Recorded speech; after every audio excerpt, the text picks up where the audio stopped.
Gauge shows inequalities that affect the country's youngest, from early learning access to nutrition and mental health. The University of Cape Town's Children's Institute is calling for stronger social protection and targeted investments in child welfare.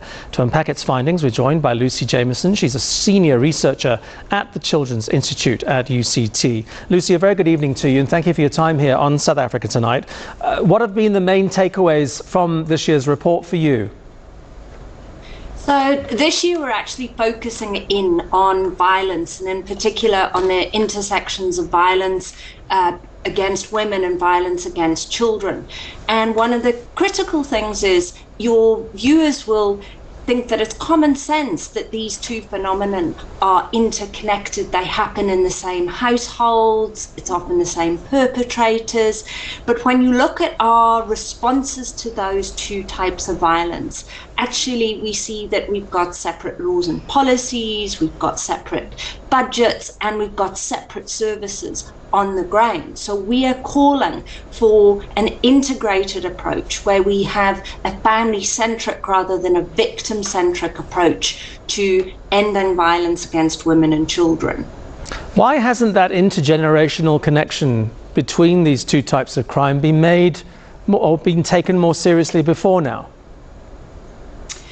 I think the complexity of the history that we have, the various drivers in South Africa, violence is intersectional. So it means that race, poverty, ability, where you live affect what's happening. And it's very difficult to unpack exactly what is, the kind of key leverage to ending violence. And historically, we've seen campaigns led by different groups within civil society. So in South Africa, we've got a very vocal women's sector. We've also got quite a strong child protection sector, and they have advocated separately to get money and to get services from government. So it's kind of organically grown into two different silos where we treat women and children separately. Looking at violence against children in particular, I mean, we talk to, eNCA talks to guests almost every day of the week. We ask the same question and we get as many different answers as we do guests. What do you believe is driving the surge in violence against children?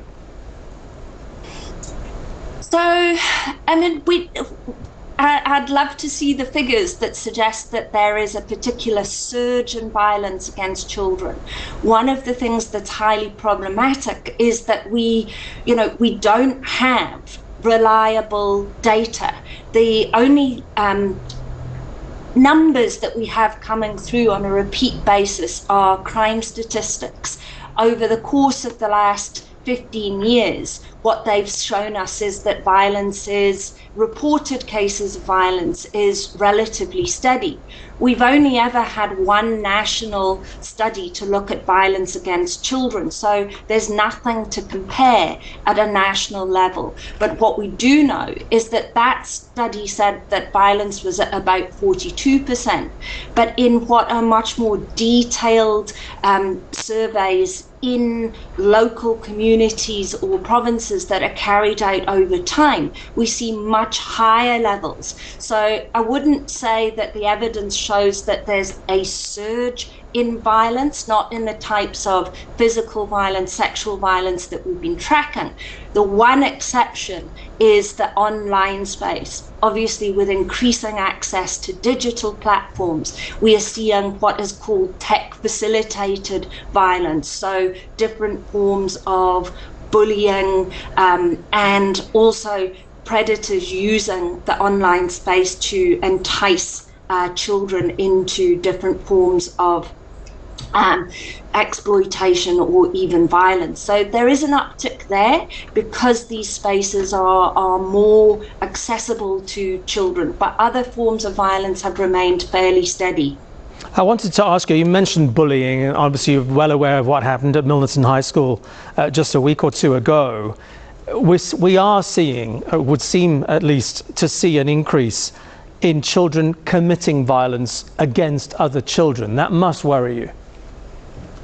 It worries us a lot. And one of the things that has been well known in the violence sector is that, children learn through witnessing violence, and that happens at a very early age. And as children are accessing the internet and the online space, it's giving them greater exposure to harmful sexual behaviors and harmful social norms, which is in turn driving violence in the online space, but also it would appear to be driving higher levels of children perpetrating crimes in real life. So we are very worried in what seems to be a trend in the wrong direction in terms of children perpetrating crimes, typically against other children.